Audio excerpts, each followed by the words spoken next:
O ex-ministro Sérgio Moro sabia, claro, o impacto que teria a sua saída do governo e sabia que esse impacto seria multiplicado por 1000 se ele saísse atirando. O homem que é o maior símbolo de justiça do país sabe também que não pode atirar à toa, pelo simples fato de que 200 milhões de pessoas confiam nele, mais do que em qualquer outro, como um homem justo. Essas pessoas têm a certeza de que ele só ia atirar em caso de absoluta necessidade, ou seja, se estivesse diante de um inimigo que precisa ser abatido. Sérgio Moro saiu do governo atirando, portanto, disposto a abater o presidente da República.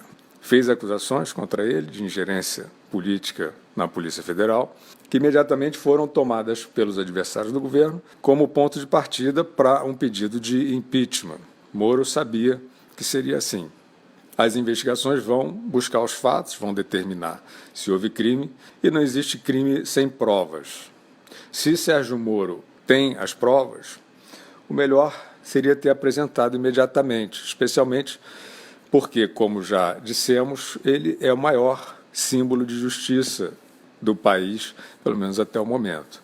Diante de uma posição tão grave que coloca um presidente sob suspeita, a sociedade não espera de uma autoridade como Sérgio Moro alegações, hipóteses.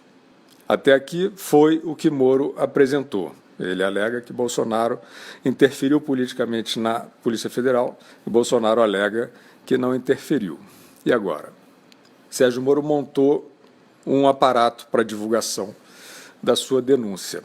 E na véspera, enquanto dizia a aliados que não sairia, os especuladores já tinham a informação da sua demissão. Talvez tenha sido um prêmio por um ano de especulação. Moro fez chegar aos veículos de imprensa que fazem oposição ao governo, e aí oposição, em alguns casos, sendo um eufemismo para sabotagem, como Moro sabe e sentiu na pele. Moro, então, fez chegar cópias impressas de mensagens particulares dele com o presidente da República. Um ex-juiz sabe bem a gravidade desse ato.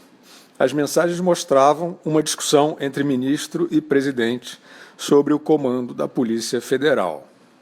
Moro não queria trocar o diretor, tinha suas razões. Bolsonaro recomendava a troca e também tinha suas razões.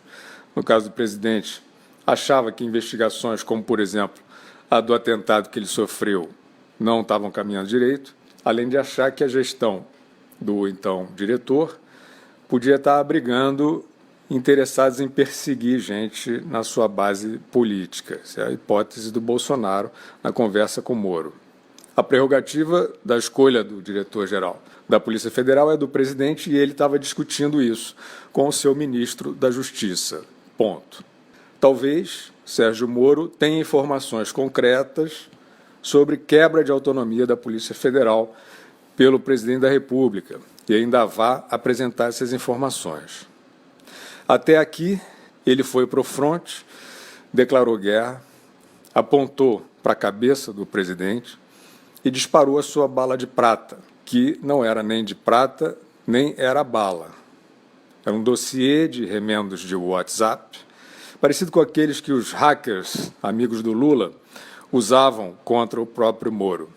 E o dossiê do Moro ainda tinha troca de mensagens com a afilhada de casamento dele, uma espécie de um atestado quase pueril de honestidade, dizendo não estou à venda, etc.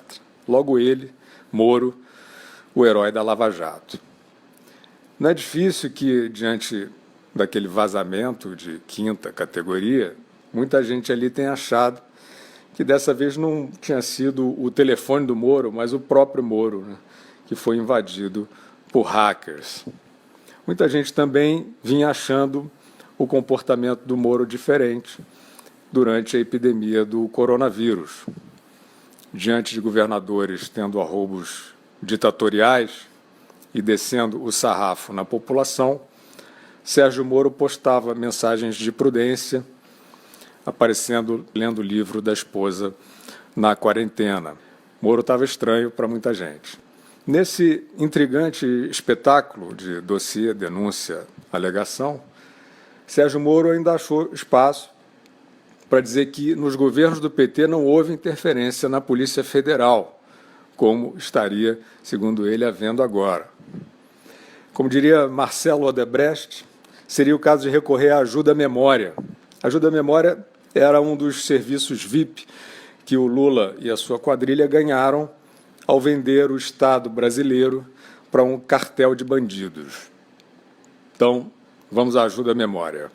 Entre outras inúmeras ações subterrâneas, Dilma Rousseff tinha informação privilegiada de que a Polícia Federal ia prender o marqueteiro João Santana, homem forte do seu governo, e Dilma, assim, armou a fuga dele. Outra ajuda à memória para Sérgio Moro. A delação, João Santana está na gaveta e Dilma está solta.